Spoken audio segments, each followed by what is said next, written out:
An 84-year-old woman walked out of her Tucson home on February 1, 2026. She never came back.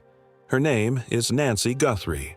Her daughter is Savannah Guthrie, a face you see every morning on the Today Show. And more than 10 weeks later, nobody has been arrested. Nobody has been named.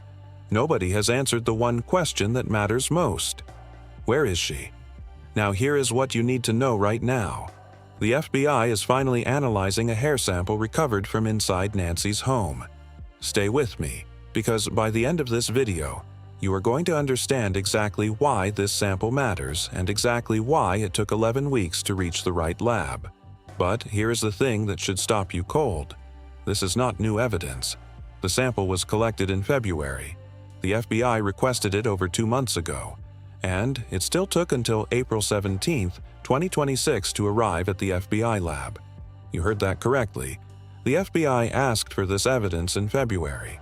They got it in April. So the question is not, what did investigators just find? The question is, why did critical evidence from inside that house take 11 weeks to reach the people who needed it most? That question does not have a comfortable answer. And before this video is over, we are going to walk through every piece of it together. This case matters to you. Hit subscribe right now. Every update we cover, you will be the first to know.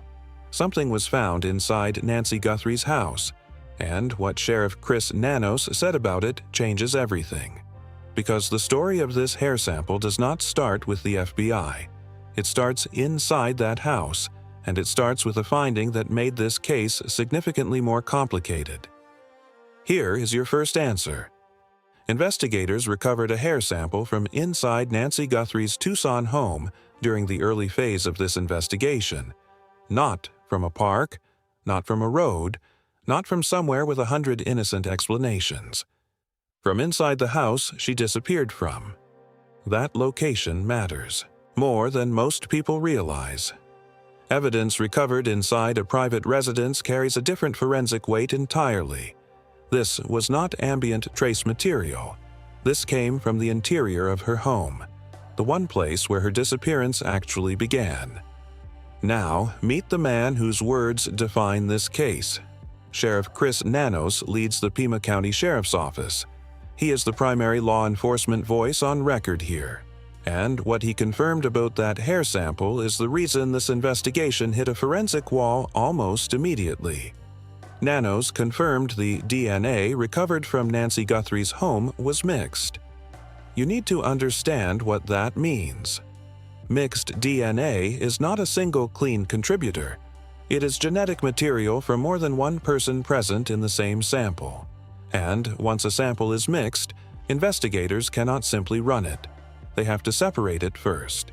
They have to isolate each contributor. They have to determine what belongs to whom, before any identity work can even begin.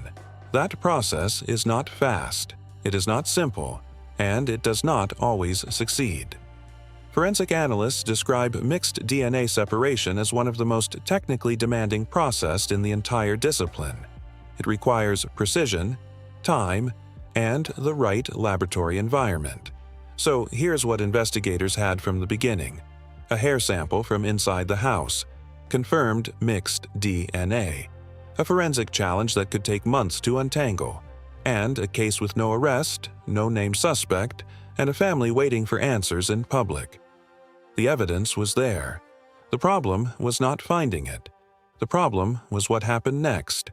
And who made the decision that cost this case 11 weeks? Because here's where the timeline stops making sense. The FBI asked for this sample more than 2 months before they received it. So where exactly did it go? Here's your second answer. And this one is harder to sit with. The FBI did not receive this hair sample because nobody found it. They did not receive it because someone sent it somewhere else first. According to current reporting citing an FBI official, the Pima County Sheriff's Office sent the original hair sample to a private lab in Florida. Not to the FBI. A private lab in Florida, while the FBI was already waiting. Now here's exactly what we know happened in sequence. And pay close attention to these 5 points because each one adds a week to that delay. 1. Nancy Guthrie disappeared from her Tucson home on February 1, 2026. 2.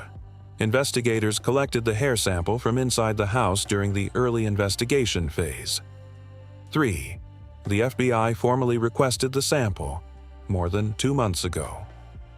4. The Pima County Sheriff's Office sent the sample to a private lab in Florida instead. 5. Only after 11 weeks did the original sample transfer to the FBI laboratory for analysis. That sequence is confirmed. That is not speculation. That is the documented path this evidence took while a family waited and a case stalled. No reporting has named the private lab. No reporting has explained who authorized that routing decision. No official has publicly answered why a sample the FBI already requested went to Florida first. And now, here is the part that makes the timeline even harder. Sheriff Nanos has already warned that even with the FBI now holding the sample, the analysis itself could take up to 6 more months. 6 more months, on top of 11 weeks already lost. That is not a small delay in a cold case. That is a compounding timeline in an active disappearance investigation involving an 84-year-old woman. I need to know what you think. Do you believe sending that sample to a private lab first was standard procedure, or was it a mistake that cost this case critical time? Tell me in the comments right now. So, the FBI finally has it. But what are they actually looking for? And does this sample have any realistic chance of delivering answers? Because the delay is one problem. The sample itself is another. And you cannot honestly assess where this case stands without understanding both. Let's be clear about what FBI lab analysis actually means. This is not a television result. There is no machine that processes mixed DNA overnight and prints a name. What the FBI lab offers is a structured forensic process with better technology, better separation capability, and a more serious chance of isolating a contributor profile than a private lab in Florida was providing. And that technology piece matters more than most coverage has acknowledged.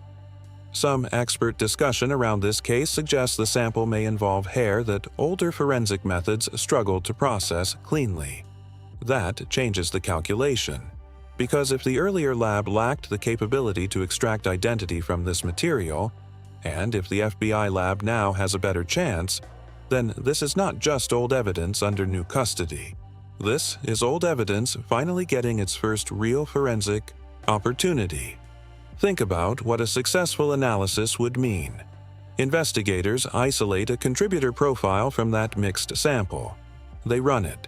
They get a match against a known individual, against a database, against someone already connected to this case. That is how a case like this turns. Now think about what failure looks like. The sample is too degraded. The contributors cannot be separated cleanly. 11 weeks of delay and 6 more months of analysis produce nothing usable. That outcome exists. It has to be named. But here is what matters tonight. For the first time in this investigation, the evidence is in the right hands, with the right tools, in the right lab. If you want to follow this case as it develops, subscribe and hit the bell. We will cover every forensic update as it happens. If the FBI gets a clean profile from this sample, do you think an arrest follows quickly? Or does this case have more walls ahead? Drop your answer below. The FBI has the sample. The analysis has begun. And Nancy Guthrie is still missing. Here is exactly where that leaves this case tonight. Because at the end of every forensic update, every official statement, every new headline, one fact has not changed since February 1st. Nancy Guthrie is still missing. There is no arrest, there is no named suspect. There is no resolution, no named suspect. There is no resolution. That is the reality tonight.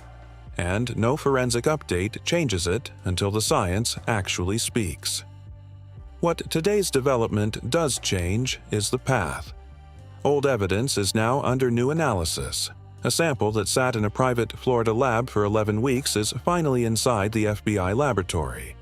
The analysis path is real. The answers are not here yet, but here is what you should hold on to. Every case that breaks through something.